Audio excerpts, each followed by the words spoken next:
Bonsoir à tous, chers auditeurs, chères auditrices, c'est Cyrus et nous revoici pour le 32e épisode de notre podcast hebdomadaire sur l'actualité footballistique de la semaine.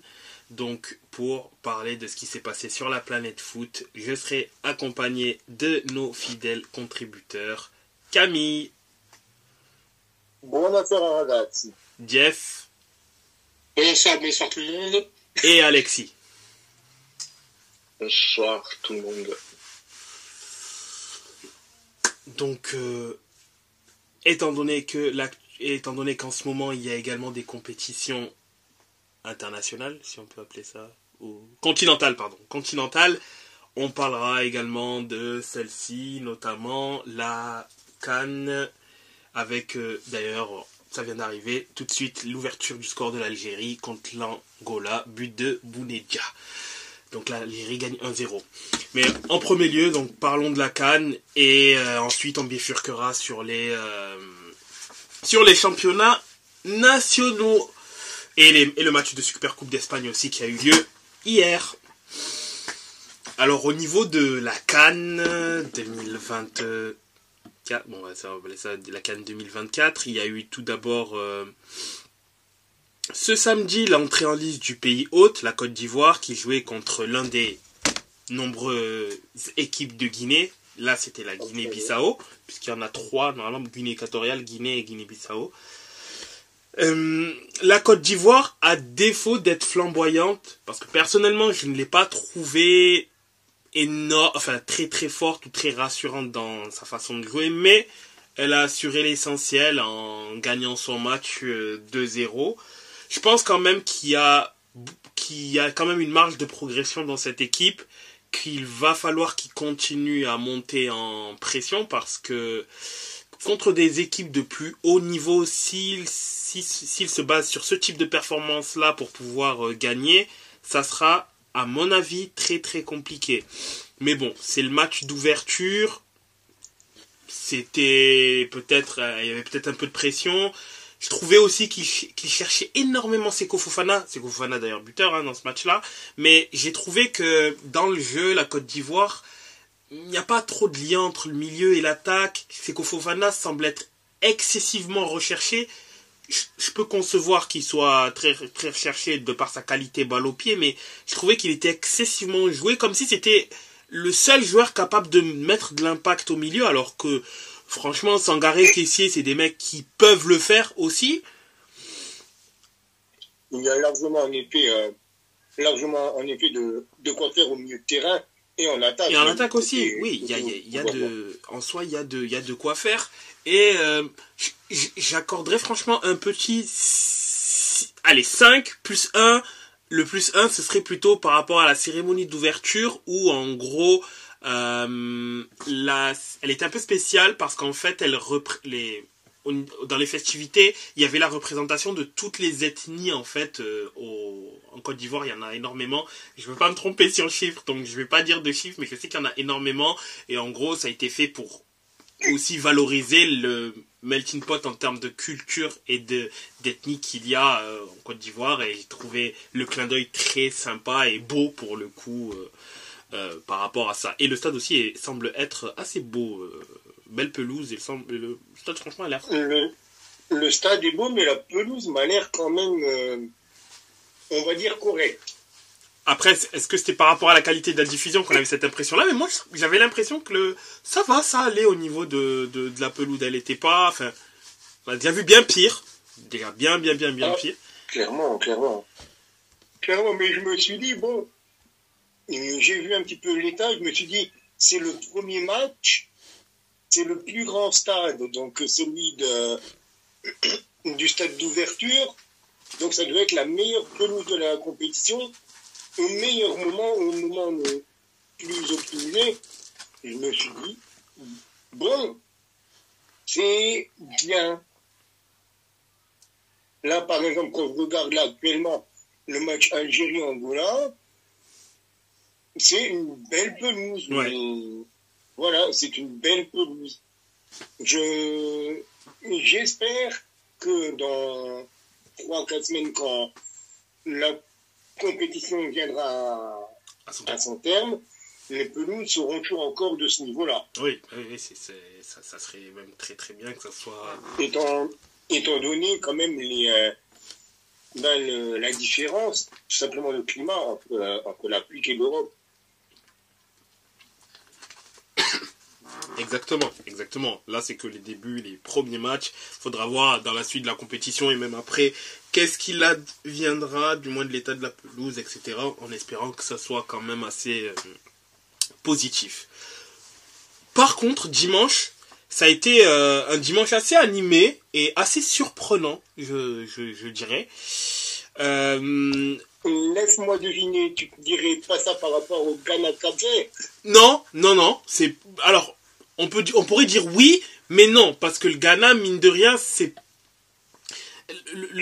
Le Ghana, quand on regarde par exemple la dernière Coupe d'Afrique des Nations, tu vois, ça a été compliqué également dans les phases de poule. Donc c'est même pas le Ghana, puisque le Cap-Vert est une équipe, mine de rien, qui ces derniers temps monte de plus en plus. Moi, c'est plus l'Égypte, en fait. C'est plus l'Égypte. Donc je m'attendais pas à les voir autant en difficulté face à la Mozambique.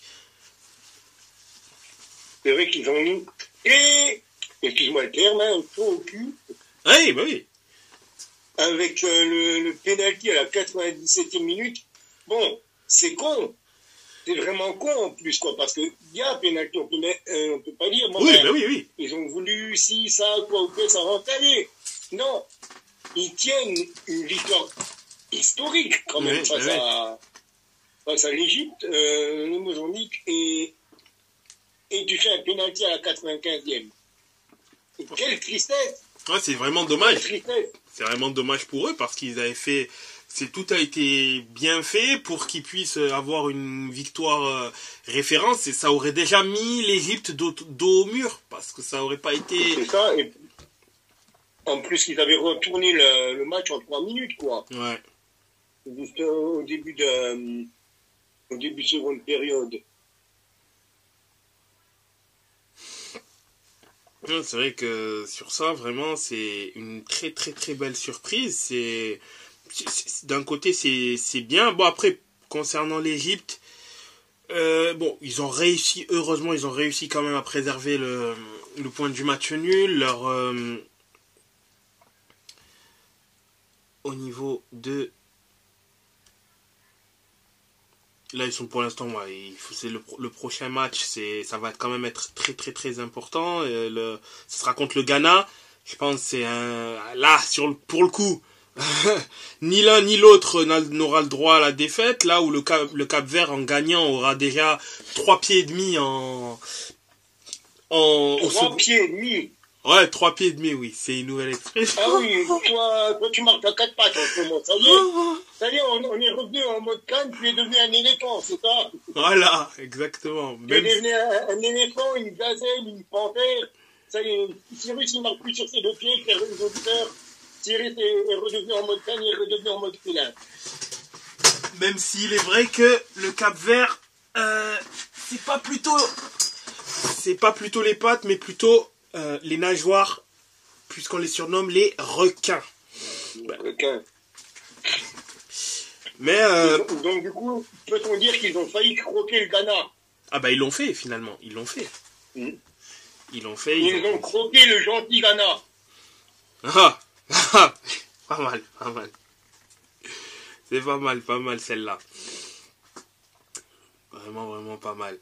Mais oui, le prochain match Égypte-Ghana va valoir son pesant d'or puisque ni l'une ni l'autre aura le droit de perdre et vraiment malheur aux perdants. Surtout si le Cap-Vert gagne. C'est pas une bonne affaire non plus. Ouais, un match nul. exactement. Donc avec un match nul, le Ghana aurait 1 point, l'Égypte 2. Et selon Cap-Vert-Mozambique, tout dépend les résultats, ça pourrait être très très avantageux quand même pour les autres. Exact, en effet. Et également le match du Nigeria où, mine de rien, alors, je ne dis pas que c'était un résultat prévisible. Non, pour moi, je mettais quand même le Nigeria en favori. Mais cette équipe du Nigeria ce que j'attends en fait d'elle, c'est en fait effectivement elle a un potentiel offensif extrêmement fort, voire même offensivement il n'y a pas comparaison.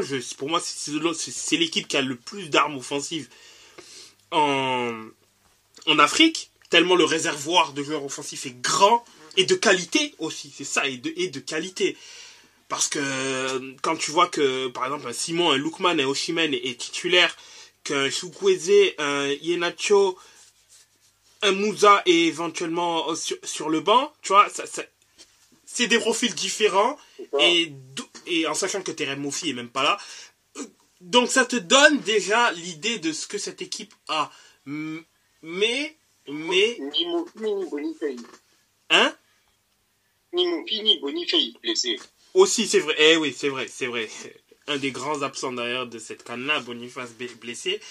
Ça donne en fait l'étendue de leur arsenal offensif. Mais on sait que par rapport à leur arsenal offensif qui est extrêmement varié et élevé, ben, le bas blesse dans les autres secteurs du jeu où c'est moins fort et il y a une telle différence entre l'attaque et le reste qu'on se dit mais face à une équipe équilibrée, est-ce que ça ne va pas justement peut-être pêcher ou le fait de peut ne pas marcher ou je vais reprendre une citation que j'ai entendue dans la vidéo du youtubeur Stan des Outsiders.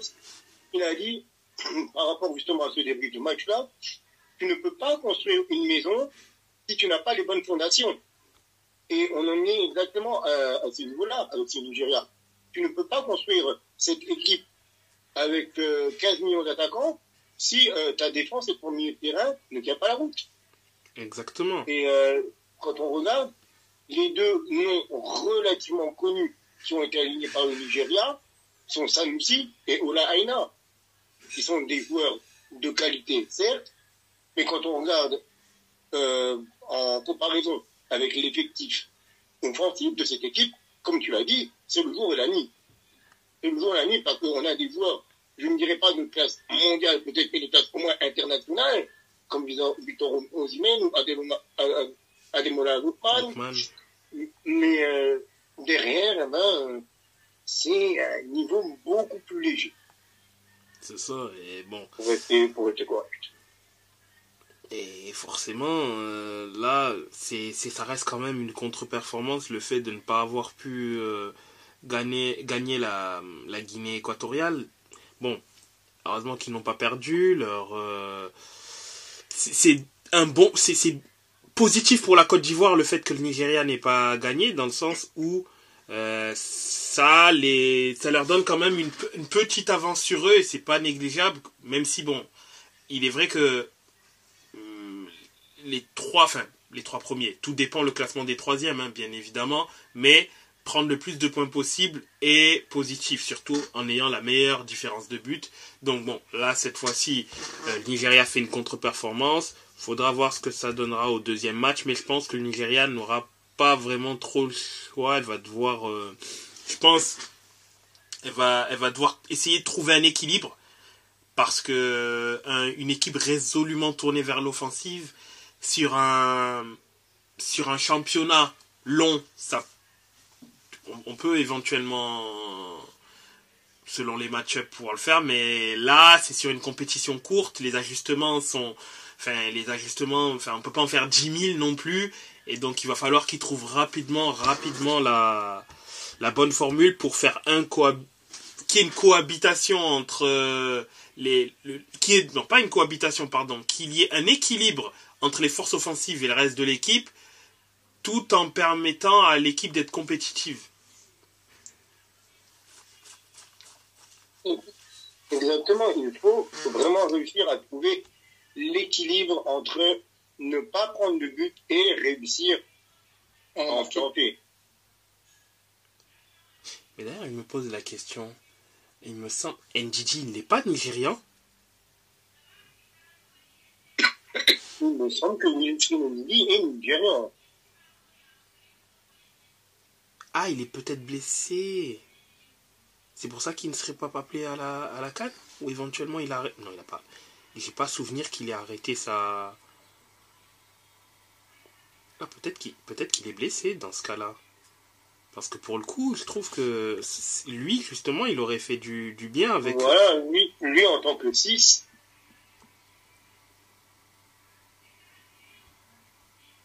Ah, il est forfait. D'accord, je ne savais pas. Il est forfait. Ouais, bah, forcément, il perd. Ah non, non. C'est pour ça qu'il n'était pas... Sinon, ça m'avait étonné parce que je sais qu'il avait joué les matchs de qualification, etc. Et que ça... Je me suis posé...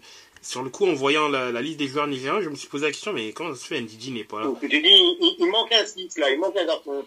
Oui, et Dieu sait qu'il aurait sans doute fait du bien, lui, justement, pour la stabilité du milieu de terrain.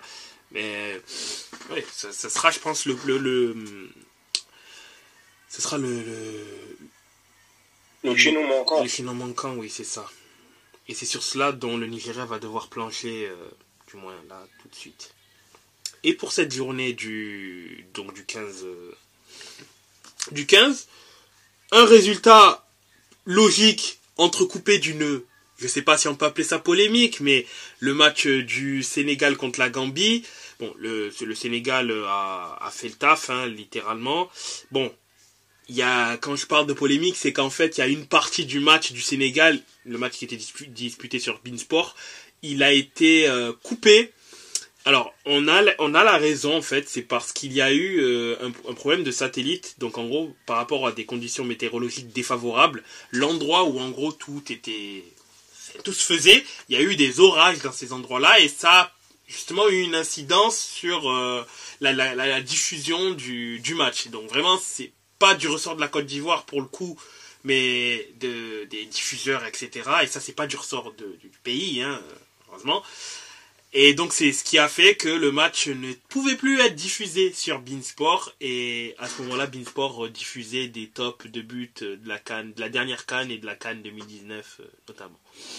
Voilà, donc pendant une partie du match, je l'ai fait comme à l'ancienne, hein, j'ai écouté à la radio. Voilà, j'ai écouté à la radio. Ah, c'est bien aussi. Donc voilà, mais c'est bien aussi. C'est aussi bien, hein, bien sûr, bien sûr. Bon, j'ai raté le premier but du Messin, Lamine Camara. Le deuxième, j'ai pu le voir, mais le premier, je l'ai raté. Mais quand t'as pas loupé le deuxième, ça va. Oui, voilà, c'était le plus beau et ouais, il était vraiment beau en plus. Et c'est lui qui clôturait la marque. Bon, après, lui, il a mis un doublé, mais il a pris un carton jaune aussi. Bon, c'est pas grave, hein, il a fait un très bon match, on lui en voudra pas. Mais, oui, Sénégal a déroulé, c'est très intéressant pour la suite. Pour le coup, rien à redire à ce propos. Par contre, le Cameroun, ça a été un peu plus compliqué. Ça a été un peu plus compliqué en étant à plus d'une mi-temps à 11 contre 10. Ils n'ont pas réussi à inverser la tendance. C'est un match assez... si j'étais Camerounais, assez frustrant. Parce que... Pas rassurant également pas rassurant. Parce que me dire que... la Guinée a été très très vaillante d'ailleurs pour le coup. Très intéressante équipe de Guinée, à ne pas sous-estimer. Du coup, la Guinée simple, hein, parce que les deux autres Guinées sont dans le groupe de la Côte d'Ivoire et du Nigeria. Donc, la Guinée, équipe à ne pas sous-estimer, car elle a fait un très très bon match, hein, surtout une deuxième mi-temps très vaillante où à 11 contre 10, ils ont réussi à contenir du mieux qu'ils pouvaient les assauts des Camerounais. Mais je serais Camerounais, je serais également très frustré et pas du tout rassuré, parce qu'il est vrai que ils ont perdu des éléments offensifs, notamment Aboubacar qui s'est malheureusement blessé gravement il y a quelques jours, donc ne participera pas forcément forfait pour la CAN, hein, il ne sera pas là. Ils avaient également perdu un joueur très important offensivement, si je me rappelle du nom, je vous l'indiquerai, qui est un élément offensif très important. C'est dommage qu'il n'ait pas pensé à prendre l'attaquant du l'ex-attaquant de Paris Saint-Germain. Trou de mémoire. Choupo. Sauf si Choupo a pris sa retraite, mais je suis pas spécialement sûr. Mais au moins le mettre dans le groupe, je pense que ça aurait fait sens de le mettre dans le groupe. Bon, là, malheureusement, bon, c'est pas le cas. Donc, le Cameroun, c'est un peu compliqué. Bon, je vais pas parler du cas d'Onana parce que c'est encore une fois autre chose. Onana et la sélection, c'est très compliqué déjà de la genèse. Déjà, lorsque le Cameroun a gagné la Coupe d'Afrique en 2017, Onana a fait un caca nerveux parce que il voulait rester à l'Ajax, donc il n'a pas été sélectionné. Puis ensuite, il y a eu des retours, des comebacks.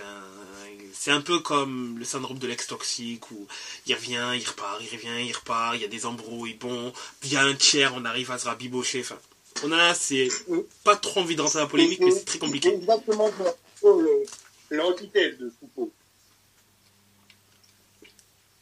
J'ai l'impression que c'est vraiment le gars, tu l'appelles, il vient, il est là. Ah, mais bon. Là, je pense qu'il va être... Enfin, on va savoir s'il va être titulaire pour le prochain match, Onana. Mais bon, en tout cas, il est arrivé. Il est arrivé à Abidjan. Et donc, pour voir ce que ça va donner. Hein, mais bon... Ambiance dans le groupe. Puisque bon...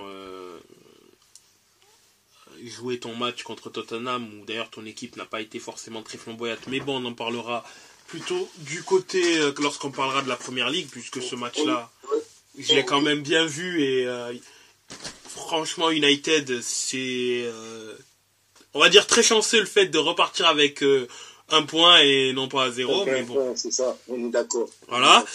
Mais oui, on en a très compliqué. Là, l'Algérie, pour l'instant, ça va, ça se passe plutôt bien pour eux et on verra bien ce que cela donnera courant du match. Hein. De toute manière, on informera s'il y a un but durant ce match-là. De cette rencontre-là, exactement. Donc, au niveau de l'actualité de la CAN, c'est tout pour l'instant. On peut passer cette fois-ci au match de championnat.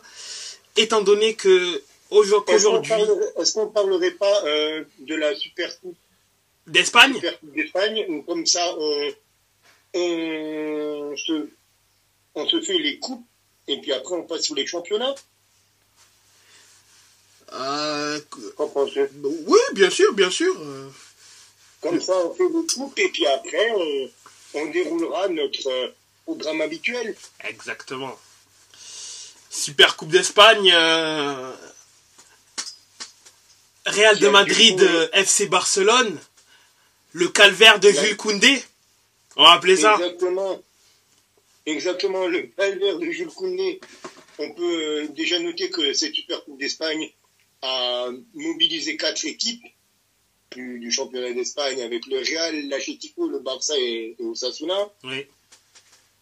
Donc évidemment, comme tu l'as si bien dit, c'est le Real et le Barça qui sont affrontés en finale. Et comme tu avais commencé à le dire, un match très compliqué pour l'international français Jules Koundé. Très compliqué, je pense que c'est un euphémisme. Tant, il est responsable sur 3 des 4 buts du Real de Madrid, malheureusement. 2 en tant que... 2 en étant le principal... Enfin, si en fait dans les 3... Non, 2 en étant principal responsable, 3, on va dire 50-50 parce que c'est pas tout à fait de son fait, mais il y a participé. Mais pas ricochet... Enfin, il est quand même à moitié responsable puisque Gundogan aurait dû être là sur le second ballon. Mais la déviation, malheureusement, c'est lui qui l'a fait en déviant... En déviant le ballon, quoi. Il pensait bien faire, mais malheureusement, Gundogan n'a pas suivi et... magnifique passe décisive. Mais, ouais, ce match-là, franchement, c'était... J'ai pas trouvé que le Real soit un grand Real. L'image qui m'a marqué, c'est sur le deuxième but. C'est sur le deuxième but que j'ai regardé. Sur le ballon en profondeur de Rodrigo. T'as la défense, t'as les 4 joueurs, les 4 défenseurs du Barça qui sont quasiment à la ligne médiane. Mais aucun n'est aligné. Aucun n'est aligné, ni avec Rodrigo, ni avec Vini. Mais le aucun premier... ne regarde où est-ce qu'il y a, ni l'un, ni l'autre. Mais le premier but, c'est exactement sur pareil. Sur une seule passe, t'as Rodrigo qui se retrouve, mais tout seul, il se retrouve tout seul dans toute la moitié de terrain du FC Barcelone. Ouais, c'est...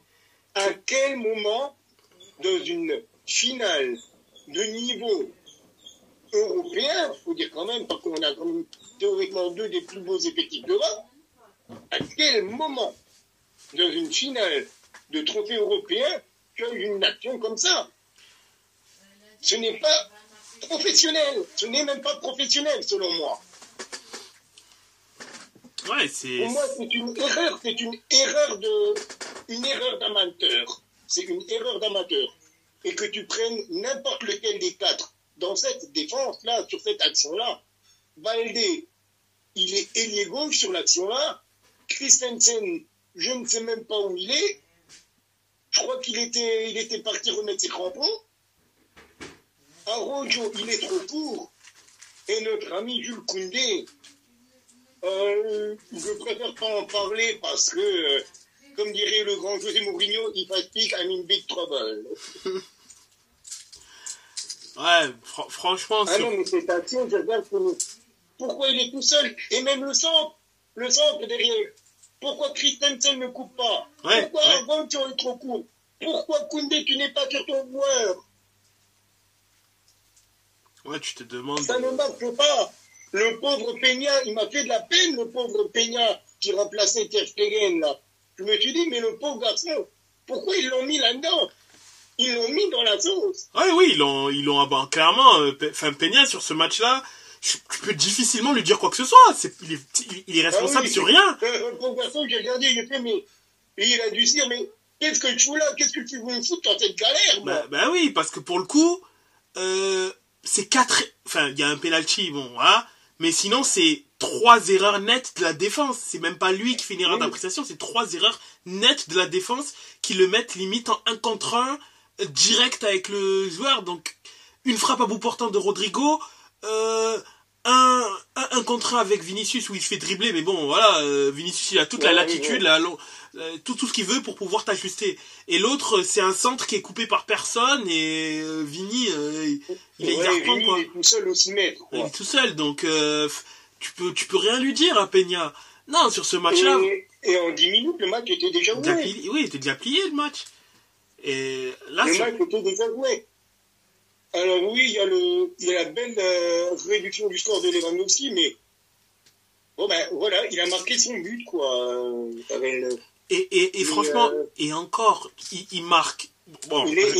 Il est faible dans l'apport du jeu. Ce n'est pas Lewandowski du Bayern. Oui, en effet. Mais il faut aussi mettre en perspective le fait que le Barça a marqué sur cette occasion-là, mais c'était sur un temps où le Real avait laissé le ballon, avait entre parenthèses perdu le contrôle du ballon et avait laissé le contrôle du ballon au Barça. Donc le Barça avait plus de possibilités de pouvoir essayer de développer quelque chose et aller vers la cage madrilène. Après, quand le Real de Madrid a remis le pied sur le ballon, le Barça, c'était un peu... Ils n'ont plus le ballon. Ouais, ils ont quasiment plus rien fait, puis voilà, hein, c'est là, après il y a eu le 4e but, mais les changements, je trouve qu'ils n'ont pas apporté spécialement grand chose. Un peu de percussion de la part de Yamal, une petite belle frappe de... Il y a des garçons comme Fermin Lopez. Pour moi, j'attends toujours encore de savoir ce qu'il est comme joueur. Pour moi, je ne sais pas qui est Fermin Lopez actuellement. Pour moi, en tant que joueur de foot, c'est un milieu de terrain qui joue à Barça, mais je l'ai déjà vu jouer plusieurs fois. Mais pour moi, je ne sais pas. Est-ce que c'est un mec qui est plutôt bon devant? Est-ce que c'est un mec plutôt bon derrière? Est-ce que c'est un mec dont la qualité première est plutôt la passe et plutôt l'anticipation? Je ne sais pas. Pour moi, je n'ai pas vu de point fort encore chez ce joueur. Ouais. Je vois vraiment ce que tu veux dire là-dessus. Ouais, c'est vrai. C'est vrai. Là où tu vois, quand Yamal, par exemple, est rentré, il a essayé d'amener un peu de la percussion. Bon, il était seul parce que il n'y a pas énormément de mouvement aussi dans le jeu barcelonais, mais je l'ai vu à travers quelques séquences où il a essayé un peu de défendre, d'être agressif, de vouloir essayer de trouver des petites dribbles à droite, à gauche pour un peu accélérer le jeu, mais bon, c'était un peu compliqué. Voilà, Yamal, quand il rentre, tu sais qui c'est. Ouais, Même oui. Joao Félix, quand il rentre, tu sais qui c'est. Tu sais qu'il va être là, il va apporter son toucher de balle, il va apporter son jeu en 9,5, là, à slalomer entre le milieu à l'attaque, avec un peu le même rôle qu'un Bellingham de l'autre côté. Tu sais qu'il va être là pour ça, il rentre, il a ces qualités-là. Mais il y en a d'autres, ben, les qualités, je les ai pas vues. Et c'est comme Sergi Roberto, au bout d'un moment. Sergi Roberto, ok, il a mis la remontada, mais c'est en 2016, 2017, 2017 la remontada. On est en 2024. Sergi Roberto n'a toujours pas progressé. Oui, bah oui, exactement. Et le mec, 7 ans après, il est toujours titulaire. Il était capitaine. Il est capitaine hier d'ailleurs, ouais, bien sûr, capitaine. Il est capitaine. Donc, à part le fait que Sergi Roberto soit un talent pur jus, excuse-moi, il n'a pas grand-chose à faire. Si, justement, le problème, c'est qu'il a à faire dans cette actuelle Barcelone. Il a sa place, justement, dans ce Barcelone-là. Mais dans un vrai FC Barcelone, il n'a pas sa place. Bien sûr. Évidemment qu'il n'a pas sa place. C'est un joueur. Il a le rôle du. Allez, je vais être gentil, il a le rôle du 23e joueur. Ouais, dans un monde normal, ce serait un soldat, un joueur de banc, mais jamais de la vie, il aurait autant de responsabilités qu'il a. Il serait actuellement le Fermin Lopez d'un Barça normal. Exactement, c'est ça. Et en regardant de l'autre côté, le Real Madrid, eh ben, ils ont plein de jeunes joueurs, mais qui sont bons. Qui sont tout simplement bons là où ils sont. Et où l'avenir, on se dit, ça va, l'avenir quand même côté Real, Vinicius, Rodrigo, Bellingham, Tchouaméni, Camavinga, même Valverde qui n'est pas très vieux. Donc tu te dis, ça va, on peut quand même s'appuyer sur une bonne base. Après, quand tu es entraîné par Ancelotti, c'est un peu plus facile, quoi. Oui, mais Xavi, qui était... voilà, justement, je vais de nouveau revenir sur un de mes chevals de bataille, mais Xavi, on connaît tous Xavi. Xavi, c'est un des plus grands milieux de terrain de ces 20 dernières années. Je pense qu'il n'y a personne qui va me contredire là-dessus. Certainement pas. Mais Xavi, l'entraîneur, ben, il fait ce qu'il peut avec ce qu'il a, mais j'ai l'impression qu'il est un petit peu en train de se Ronald-Komaniser, quoi. Est-ce que t'es pas un peu gentil quand tu dis il fait ce qu'il peut avec ce qu'il a? Parce que mine de rien, l'effectif qu'il a, alors je veux bien qu'il y ait des trous, pas de problème, mais mine de rien, il n'a pas eu... Enfin, on pourrait faire beaucoup mieux. Il a une équipe... Pourrait faire mieux, clairement. Il pourrait largement faire mieux. Il est en train de se Ronald-Komaniser parce que c'est un bel effectif, mais il manque quelque chose et on dirait que, en fait, j'ai l'impression qu'il n'arrive pas à retransmettre en tant que coach ce qu'il transmettait à ses coéquipiers. Ouais. J'ai presque envie de dire, faudrait qu'il se remplace lui-même, qui sorte Sergi Roberto et qu'il se mette lui sur le terrain pour expliquer à ses joueurs comment il faut faire. Déjà, au milieu de terrain, il y a un problème. Enfin, il y a un problème au milieu de terrain où ça ne semble pas ça se sent pas fonctionner, ou on sait on sait qu'il manque quelque chose. Que tu mettes... Pour moi, le truc, il est tout simple, hein, ce qui manque. C'est un vrai récupérateur de niveau international. Exactement. Parce que Gundo n'est pas un 6, De Jong n'est pas un 6, et les 6 qu'il y a ne sont pas niveau FC Barcelone. C'est ça. Et les deux jeunes qui jouent ou qui ne jouent pas, que ça soit Pedri qui l'a joué ou que ça soit Gavi, c'est pas des 6. Gavi n'est pas un 6. À la rigueur, moi, si j'étais Barcelone et que je pouvais, si je faisais revenir un Espagnol, je prendrais Rodri. Je prendrais Rodri de Manchester. Même pour... Parce que lui, il aurait le profil idoine. Ah oui. Pour le coup, Rodri, effectivement. Et lui, vraiment, je suis désolé. Lui, dans ce Barça-là, mais c'est le jour et la nuit. Ah oui, clairement, mais je doute très très très fort que Guardiola, même avec... Merci, au revoir. Là, avec un milieu de terrain Gundo, De Jong, Rodri, mais Lewandowski, à la fin de la saison, il finit avec 45 buts. Ouais, c'est sûr que déjà avec un milieu comme ça change tout.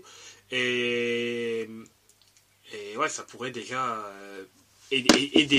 Après, il y a la créativité des offensifs aussi, parce que que ce soit Rafinha ou Ferran Torres par exemple, il y en aurait à redire, où je trouve que les deux ne sont pas ne sont pas exempts de tout reproche, mais je veux dire, c'est pas comme s'ils remplissaient toutes les cases cette saison, notamment. Bon, Lewandowski aussi, en fait partie, mais toute l'équipe offensivement, c'est aussi compliqué. Défensivement, bon, Ter Stegen est blessé depuis quelques temps déjà, c'est pas sa faute, mais le Barça a déjà pris plus de buts que l'année dernière, déjà. C'est ça. Comment expliquer... Alors qu'on est à la mi-saison, c'est ça exactement. Comment expliquer que d'un coup ils sont passés d'une quasi-forteresse à équipe qui prend beaucoup de buts, quand tu sais que ton rival est lui décimé par les blessures, n'a pas son gardien titulaire, n'a pas un de ses défenseurs titulaires, et en a perdu un autre en cours de route à la bas. Les deux premiers ne reviendront qu'en fin de saison. Alaba est out toute la saison. Et les types arrivent à ne pas... Ils bricolent en plus défensivement. Ferland Mendy est également assez souvent blessé. Cavaral a également raté des matchs. Et les types arrivent à prendre moins de... Ils sont là, ils ont pris moins de 15 buts, je crois. Ils sont à 10 ou 11 buts encaissés pour l'instant en championnat. Ils sont à 11 buts, le Real. Voilà, 11. Je crois qu'il y a que l'Inter qui fait mieux dans les 5 grands championnats, si je ne dis pas de bêtises. Ou ils sont à 10 ou 11 peut-être. Il y a l'Inter et je ne sais plus quelle autre équipe il y a non plus. C'était Nice, mais Nice a pris plus de buts. Donc je crois que Nice ne fait, bon, entre parenthèses, je dirais pas plus partie de l'équation, mais Nice c'est à 11 buts encaissés. Voilà. Nice c'est à 11 buts encaissés. Donc ouais, ils ont pris... le total a un peu grimpé. L'Inter, je vérifie pour voir s'ils sont toujours... je crois merde. Peut-être après il faut que je vois également le Bayern Leverkusen aussi, si peut-être eux aussi ne sont pas à un chiffre inférieur à 10 éventuellement. Mais ouais. Non, le Bayern il y a 12 buts encaissés. 12 buts encaissés. Ah, même total que la Juventus. L'Inter est à 10 buts encaissés au championnat, pour le coup. Mais oui, voilà, donc c'est que à un moment donné aussi, il y a quelque chose qui se passe du côté du Real, où il y a une forme, je sais pas, de résilience ou de truc qui fait que même sans neuf, même en étant décimés en défense, ils arrivent à avoir une certaine solidité, ils arrivent à être compétitifs. Après, bien évidemment, ça risque de passer en championnat, mais j'ai bien peur qu'en Champions League, s'ils doivent affronter une équipe par exemple comme City, parce que je pense pas qu'il y ait 3-4 équipes qui peuvent battre le Real en Europe, c'est moins, mais une équipe contre City, Enfin, encore aujourd'hui, s'il y avait Real City, ce serait équilibré parce que City n'est pas encore totalement rodé. Mais s'ils prennent City en fin mars, début avril, le City qui, bien évidemment, comme on le sait tout le temps, va commencer à enchaîner les matchs et enchaîner à tabasser tout le monde, là, ce sera une autre paire de manches. Ils ne sont pas encore à leur niveau, ils sont pas à leur momentum. C'est ça, on n'est pas en février-mars, là où ça a fait les... Donc là, je pense pourrait se poser le problème du neuf, etc. Bon, on n'en est pas encore là, mais heureusement, pour le coup, heureusement que le Barça, en Ligue des Champions, bon, il reste un mois avant la Ligue des Champions, heureusement que le Barça prend Naples, parce que Naples, mine de rien, Naples est quand même un peu dans la même situation que le Barça. Une équipe qui n'est pas très rassurante, une équipe qui enchaîne les déconvenues, des déconvenues. Cette saison, je suis désolé. Qui enchaîne les il est énorme chez eux. Ouais. Rien qu'à voir le différentiel de points déjà entre cette année et l'année dernière. Le fait est qu'ils vont... là, en ce moment, il faut voir ce que ça va donner les prochains matchs Naples, puisqu'ils... Sans Zambo, sans Osimhen, bon, déjà que c'est compliqué avec eux, alors sans eux, bon, voilà. Savoir déjà s'ils vont... Je pense que ça va quand même être animé du côté de la rubrique des transferts par rapport vis-à-vis de Naples, parce que c'est assez compliqué, et donc il va falloir des recrues s'ils veulent être dans le top en haut, puisqu'ils ont complètement raté leur première partie de saison.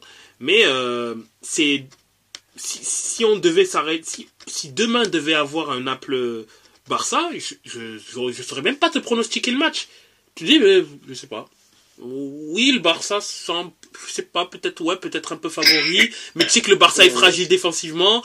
Naples, tu sais que c'est compliqué également, donc tu te dis, bon, est-ce qu'ils vont être débridés les deux équipes parce qu'on est en Ligue des Champions? Peut-être, ou on sera un match un peu fermé. Enfin, ce serait très difficile à pronostiquer, je trouve. Mais c'est un bon vieux match nul.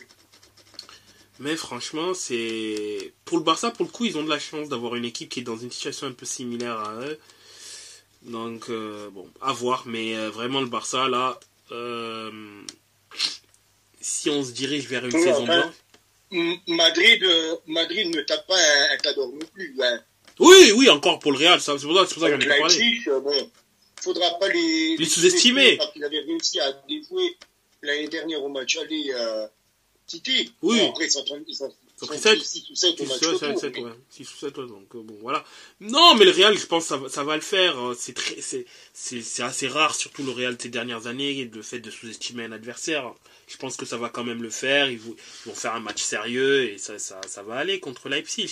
On peut, je pense, essayer d'avoir un bon match aussi, parce que Leipzig, on peut s'attendre à quelque chose de bien avec eux. Mais je pense que le Real va quand même passer. Là où, concernant le Barça, je commence à être de plus en plus sceptique de me dire qui va passer. Parce que là où je mettais un petit avantage au Barça, là je commence à me dire... mais est-ce que t'as peut-être pas vu un peu le Barça un peu trop beau et peut-être pas enterrer Naples un peu trop tôt aussi. Bon, Naples continue à souffler le chaud et le froid et le chaud, mais c'est vrai que le Barça, bon, voilà, c'est un peu plus compliqué. Bon, à voir ce que ça va donner. Mais c'est vrai que mais le Barça là, c'est assez compliqué. C'est assez compliqué cette saison. Même contre les grandes équipes, c'est assez compliqué. Bon, à voir ce que ça va donner dans les prochaines semaines, mais c'est étonnant que Xavi, on commence pas à lui remonter les bretelles, parce que mine de rien, il est là depuis bientôt 2 à 3 saisons et j'ai du mal à voir la patte Xavi. Hein. J'ai du mal à savoir qu'est-ce que la patte Xavi, qu'est-ce que le Barça de Xavi. J'aurais du mal à le dire. Autant le Barça de Xavi de l'année dernière, vous savez, c'était quelque chose derrière, on bétonne et puis après, on regarde si on peut faire quelque chose devant. Mais là, maintenant, cette année, c'est advienne que pourra. Exactement. Bon. Alors, on verra bien ce que ça va donner. Hein. Alors que, quand même, il faut pas oublier que Barcelone a fini premier de son groupe à égalité avec Porto. Oui. c'est là que je me dis comment ils ont fait. Avec seulement 2 défaites, dont une dernière contre Antwerp, où ils ont fait un petit peu tourner quand même. Ouais. Et Napoli, c'était deuxième derrière un Real. Intouchable, ouais, exactement. Là, 6 victoires en 6 matchs, une différence de plus 9. Bon, merci, au revoir, quoi. Mais Naples était solide deuxième. Naples était solide deuxième en Champions. Oui, c'était pas très compliqué pour eux de... Pour Naples de jouer Braga et un Union Berlin qui avait la tête dans le tout. Ouais, malheureusement. Malheureusement, en effet. Et pour... là, maintenant, je pense qu'on peut aller vers les championnats, donc les championnats domestiques.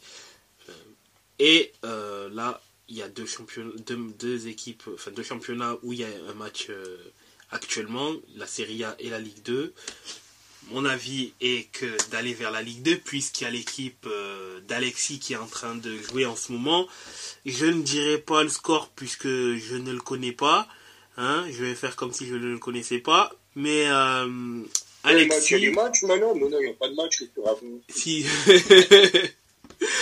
Donc Alexis... Il n'y a pas de match en ce moment. Vaut mieux claquer la page. Il n'y a pas de match, oui. Ah, il n'y a pas de match, en effet. Il n'y a pas de match. Mais tu peux quand même nous dire ce qui s'est passé ce week-end en Ligue 2, quand même. Oui. Je peux dire ce qui s'est passé. Le temps de retrouver mes fiches Google surtout. C'était le retour du coup de la Ligue 2 ce week-end après presque un mois de trêve et de Coupe de France. Une 20e journée qui s'ouvrait avec le match qui opposait Saint-Étienne à Grenoble.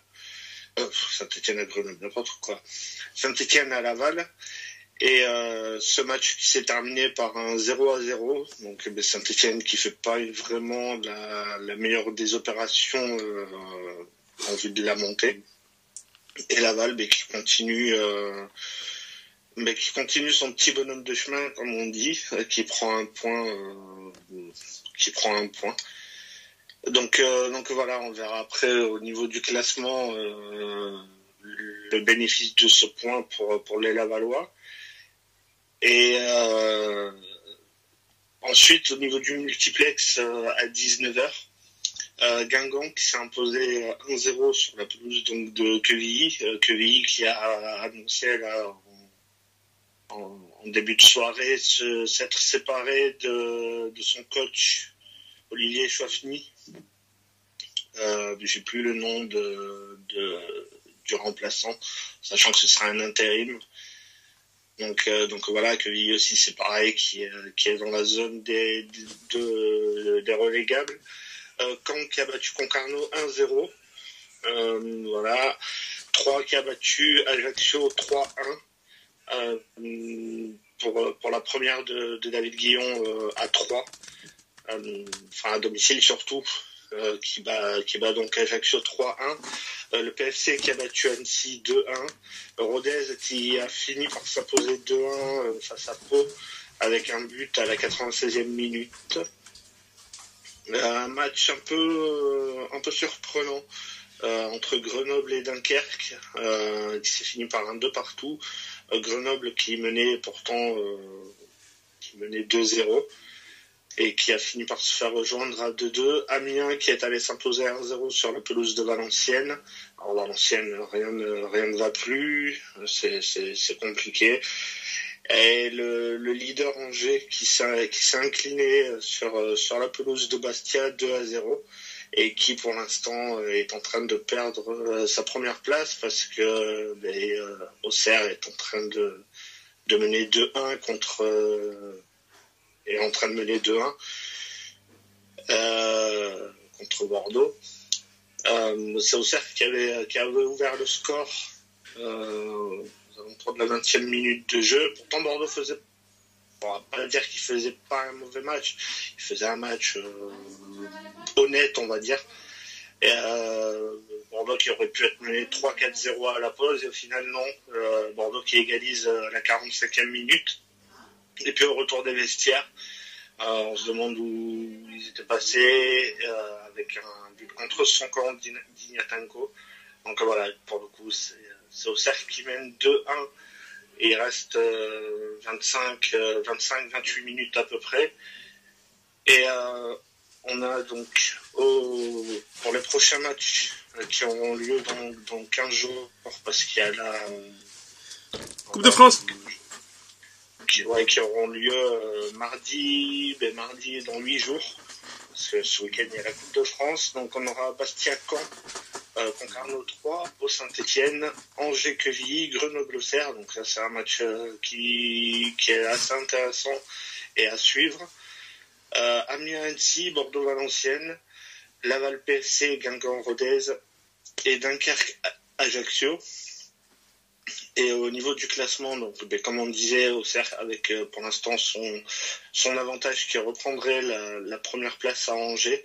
Donc, Auxerre 41 points, deuxième Angers 40 points, troisième Grenoble et Laval 35 points, cinquième Pau 31 points, sixième Guingamp 30 points, septième Rodez, huitième le PFC et neuvième Ajaccio 30 points aussi.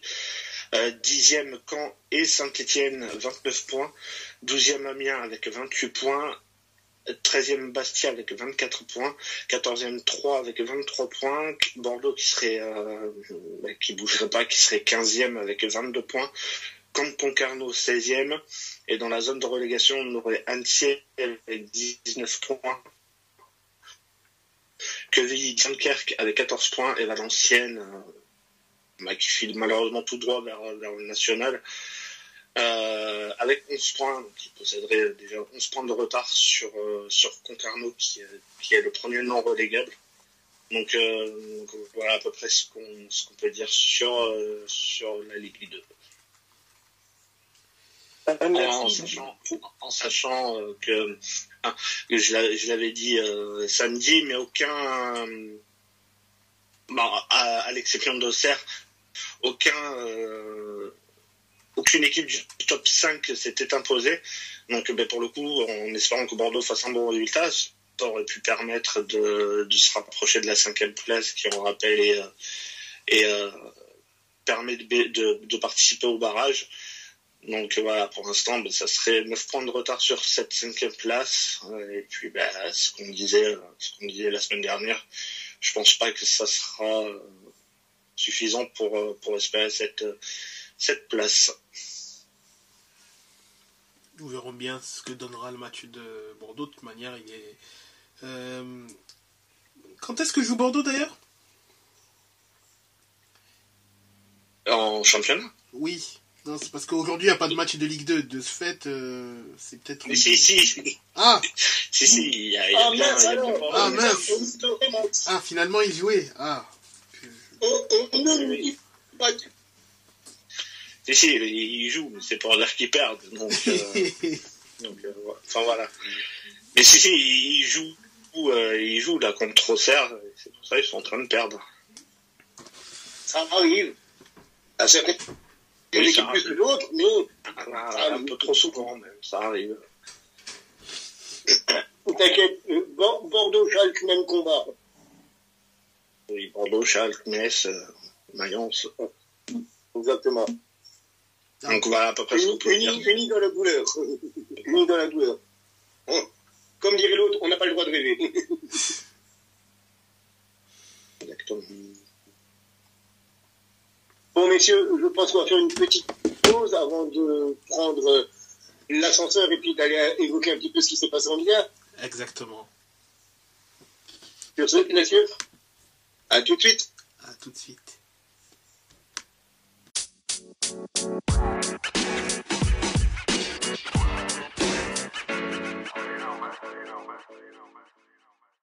Yo les gars, si vous souhaitez avoir des maillots de qualité, livrés rapidement, à prix compétitif. N'hésitez pas, foncez chez notre partenaire maxikit.com. Avec le code LTR, vous aurez 15% de réduction sur votre commande. Donc n'hésitez pas, si vous êtes fan de foot, que vous souhaitez agrandir votre collection de maillots ou que vous en avez marre de payer des maillots de football trop chers, n'hésitez pas, foncez chez notre partenaire maxikit.com avec le code LTR, vous aurez 15% de réduction.